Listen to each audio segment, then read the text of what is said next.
How to deal with a sucker punch. We've got a video here today titled exactly that. So again, as always, we're going to react to it and see if I agree with it, make some comments on it. For those of you that don't know, a sucker punch is basically when you get punched out of nowhere, like a cheap shot. I think anyway, I think that's what a sucker punch is. Also, very quickly, if you're looking to dramatically improve your flexibility in only 12 weeks with my best methods possible, then go ahead to the first link in the description of this video. Try out my 12-week flexibility program. It includes video tutorials of every stretch and exercise, as well as a structured plan for you to follow every single day. 1 rest day per week, 15 minutes per day, that's all it takes. You don't need any equipment, you don't need any space really, and you can do it in the comfort of your own home, so go ahead and check that out. First link in the description. All right, how to deal with a sucker punch, let's go.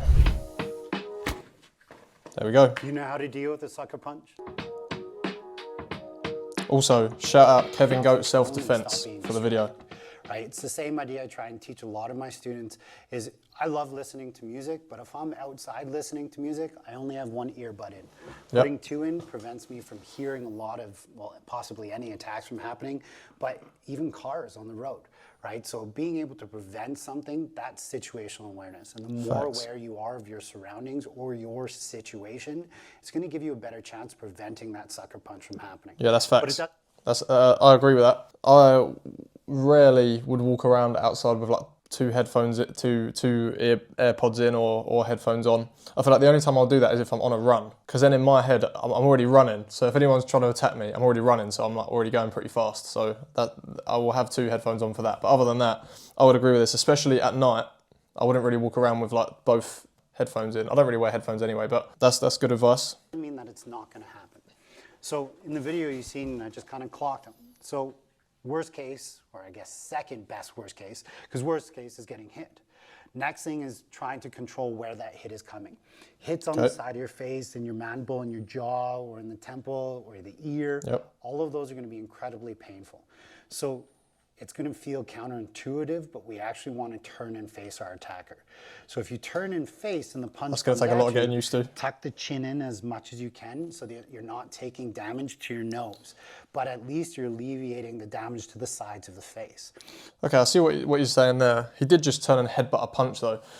I saw this in another video that I was reacting to. It was on TikTok. I was reacting to TikTok self-defense, and the guy literally turned into the punch, like headbutted the punch, which I said was really stupid, which I still agree with. It is like stupid in the sense, in the way that the other guy was doing it, because he was already facing him. He saw the punch coming, so it wasn't a sucker punch, and he just headbutted it anyway. Like that is stupid.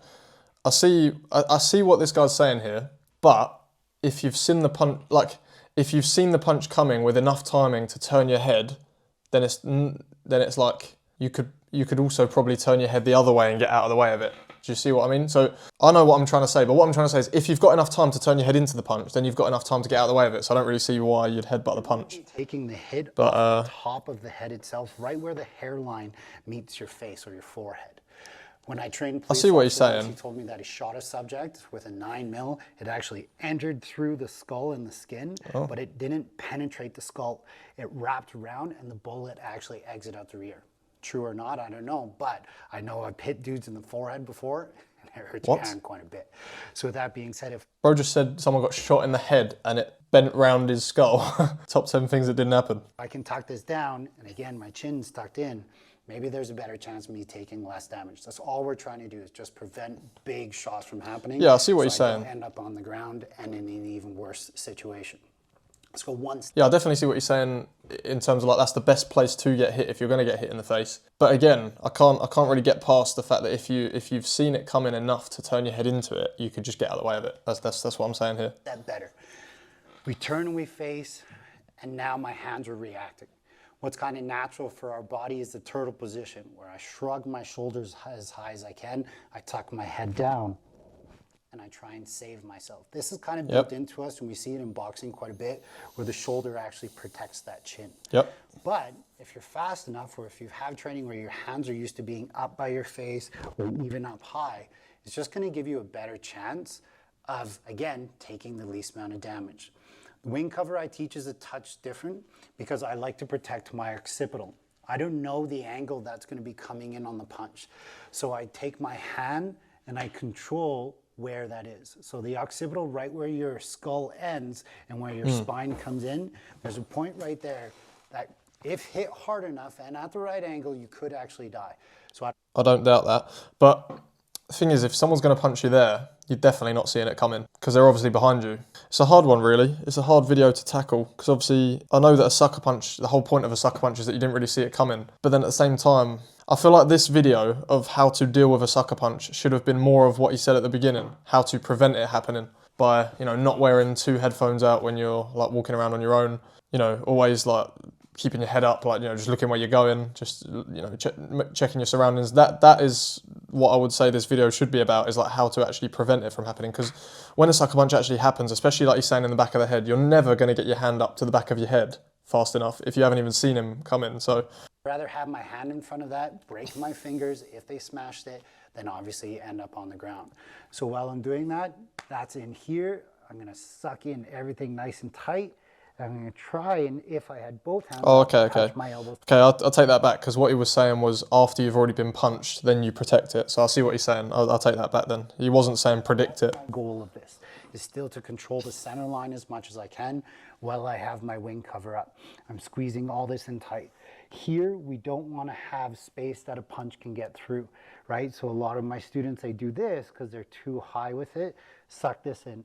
And that matters more than having it right on the center. So if you have smaller arms, I have very long arms, it's easier for me. You might have to do that where your center line is open. But again, we're protecting the vulnerable areas of the skull as much as we can. Now, yeah, I agree with that. What's going to happen after that? We don't know. Like, that's a whole nother fight. We're just talking about the sucker punch, or a punch that you're not expecting. So we're literally talking about tenths of a second or half of a second. So the more situationally aware we are, the more aware that something may be coming, it again betters our chances. So let's say... Yeah, I agree with that. I would say if you get truly sucker punched and you haven't seen it coming, you just, a punch just randomly places itself on your chin or on your jaw or something, I would say the first thing that you should do is, you know, wherever it came from, just get yourself some space in between that. So just like whip your arms around, get whatever it was or whoever it was, you know, get some space between you so you can actually see the attack. I feel like that's the most important thing here, is see where the attack is coming from. So obviously, I know, obviously, like what you just said, you're not always gonna know where it's coming from. So as soon as it's happened, you're gonna take the hit because there's nothing you can do about it if you haven't seen it. But just whip yourself around, like just get eyes on the attacks, and you can obviously make the best decision possible as to what to do next. Obviously, the best decision is to get out of there completely. Now, best case scenario, I see the attack coming. Okay, we call this the holy ship block. That is best so we case scenario. modify kind of everything we're doing together. This was taught in virtually every martial art of training. You see quite a bit. I'm throwing an X up. So while I'm throwing the X up, I'm still rolling the shoulders up, tucking my chin down. I'm not going to tuck just for the mic right now so you guys can hear me. And I'm going to throw my hands up. Okay. So that's if you've seen it coming. It's creating an X or triangle.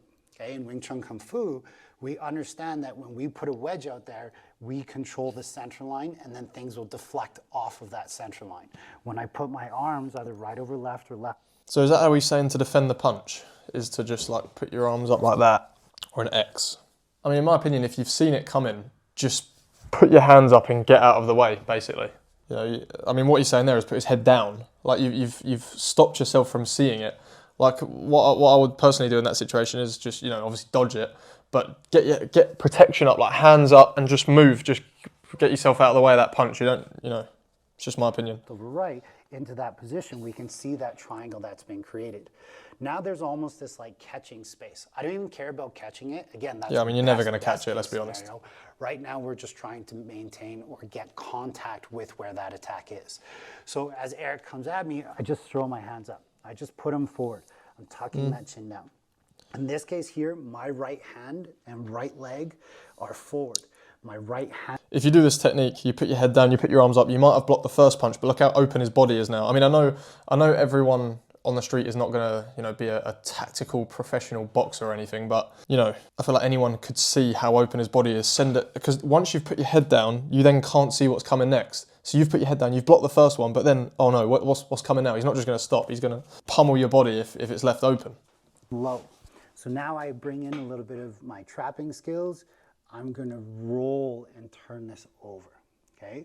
So my right hand, Bong Sao, my left hand, Tan Sao. If you don't speak Wing Chun, don't worry about it. Just turn your body to the side. rip this arm down and fire a chop out right away.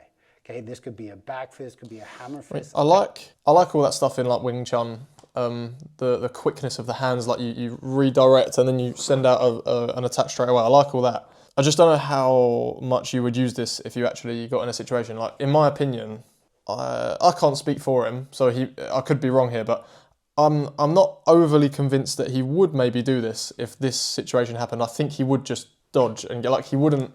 Your natural instinct, right? Obviously, and I know this as well, that sometimes the best thing to do is to go into an attack to get the best position to defend and then attack back if you need to. That is sometimes, I'm admitting that is sometimes the best thing to do, but your natural instinct is never going to be to, especially someone who's not trained, is never going to be to go towards it. It's going to be to get out of the way of it first.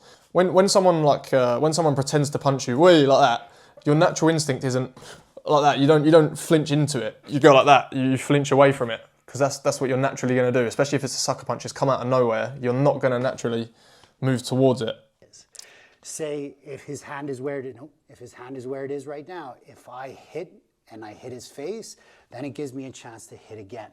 But what I'm trying to build is chop hit. So you see what he did there? he said, "Oh, see, now if I've got this hand out the way," and then the guy went to like punch, and he went, "No, don't do that." Like you can't tell your attacker, like in the street, that's not going to happen. You're not going to say, no, don't punch there. I'm going to hit your hand here. This is my turn. This is my turn to attack. Like, that's not how a street fight works. Like, in my opinion, this is a bit too much. Like, to catch it and then I'm not sure what he did, but to then move it that way and then, yeah, it's not going to happen like that. Like, this guy's not going to stand here. I think you just got to see it and get out of the way of it, really. Punch right now because it's kind of like he's blocking with a bong sao. So now I'm going to throw more of an overhand or more of a circular strike or maybe a hung guard forearm. Like, there's so many options that you can hit here, and you should be exploring with it and playing with it. But one of my favorites is actually not hitting people, it's controlling their elbows. The reason why is if that hand, say, came out with a cross punch and he threw that 1-2, my guard is here. I'm not in a pretty good place here to hit him. If you look, our center line is pretty even. That's the start of his center line. That's the start of my center line. So we're kind of in the shared center. When this happens here, his elbow's wide open. So now, again, that sequential pattern's the same, left. I mean, I know it's, obviously this is how he makes his money, like by, teaching this stuff, but the realistic self-defense here is so much shorter than this. It's not, people are not going to remember all this if they get into a street situation. Obviously, I understand he's got to drag it out because this is how he makes his money. Like he, does his seminars, does his videos and stuff. But normal people, untrained people are not going to remember all this. You just get out of the way of the punch. That is the simple self-defense. But obviously, then that would take away all these like people that make livings off it. Now my left hand controls the elbow. If I'm powerful enough, I can just turn and move him. And that's if I'm bigger and stronger. But what if I'm not bigger and stronger? What if this comes this way? Oh, sorry. That's okay. Punch. Thank you. And we get that elbow, and they're way bigger than you. Then use this. He's so strong to move yourself off. So the concept here in Aikido is move the mountain, move away from it. I'm here, and I move myself off of it. It's just that should have been the first point, really. Dodge and run. I know I always say this, but it's like the wall. If you want to practice it on the wall, I can't move the mountain of the wall, so I push myself off the wall. And that gives you a chance to get away. But everybody loves smashing somebody, including myself. So if this comes this way, pause. This comes here. Sequential pattern's this. But now maybe you have to do like a little bit of both. So you pull. See how his face is wide open right now? I'm going to distract him with this top hand. He can block that. That's fine. I'm going to hit him with this hand. So now we kind of get this flowy Tai Chi, right side, left side. It's a really cool feeling when you get good at it. So right hand chop, left hand elbow control. Control, threaten. If that hits him, that's straight up out of like wrestling, right? You know, the old DDT kind of idea, right? Or clothesline, sorry, as I come through, fantastic. But most people put their hand up. Once he puts that hand... See, he's saying this as if this is exactly what's going to happen. This is exactly how every fight sequence is going to play out. If you get in a street fight, the attacker's going to do exactly what this guy did. This is, in my opinion, getting a bit dangerous to be teaching this now. Like, some people will actually believe that this is how all street fights play out. What if, some people were like mad on the streets as well. Like, what if he gets the first one, right? What did he do? He traps it. So what if he traps the hand, the arm, and then what if the guy attacking you whips it out the way, smashes you with a headbutt? You can't predict, like you can't choreograph a street fight like what is being seen here. Like it's not how it works, you know. You gotta keep it as simple as possible. Push back into my body, and that's what fires that punch. So in a little bit of real time, and go. Awesome, thank you. There is no perfect scenario, but when it comes to preventing you from, or how to avoid a sucker punch from hitting you, then you got to think about that. Yep. What can you do to prevent? That what you said there is true. There is no perfect scenario. Exactly what you said, I agree with. And what you said at the start, I also agree with when he was talking about preventing it in the first place. You know, being safe, being aware when you're out and about. I agree with that, and I think there should have been maybe a bit more of that. From happening. You have to be aware of your surroundings. What if we're in a fight? We're squaring off with this one person that's in front of us that has been beaking the whole time. And if you're not aware of what their friends are doing, then you've probably never been in a fight. Because in the last 22 years on this earth, I haven't seen a fair fight. It's always been multiple attackers and multiple people. So you have to be aware if there are other... You say in the last 22 years. Is he 22? Or was he 22 here? That's kind of crazy if he's 22 here. People involved in this fight, and there's a video that's going viral right now with an MMA fighter and two guys going with it, right, or going to attack him. He does a great job of knowing where both of those attackers are. And when one of them starts to approach this way, he's actually seeing this is the guy that's going to punch him. That's excellent situational awareness. And that's what we got to really take home about this. You want to prevent a sucker punch? He's right there. For sure. Do it with good situational awareness. But that's not always the case. So with that being said, what we need to do is alleviate how much damage we're taking so we can get into the fight. Because a lot of times you're going to get hit and now you're like, holy shit, I didn't know I was in a fight. But if you can throw a cover up or throw a holy shit block out or something, even... Yeah, I mean, I agree with what you're saying there. Obviously, being aware is the best self-defense. Awareness is the best self-defense. Knowing where everything is, where every possible attack is coming from, is the best, because then you can make the most informed decisions on what to do from there. So I agree with that. I think he's pretty much done now. But yeah, I would say some of the points there, I agreed with what he was saying. I do think sometimes maybe he went a bit too in-depth for this sort of video, because a lot of people aren't going to remember all that for the street fight. But he made some good points, and I agree with some of the things he was saying there as well. But yeah, let me know if there's anything else like that you'd like to see me react to. First link in the description of this video if you are interested in my flexibility program. Thank you for watching. I'll see you in the next one.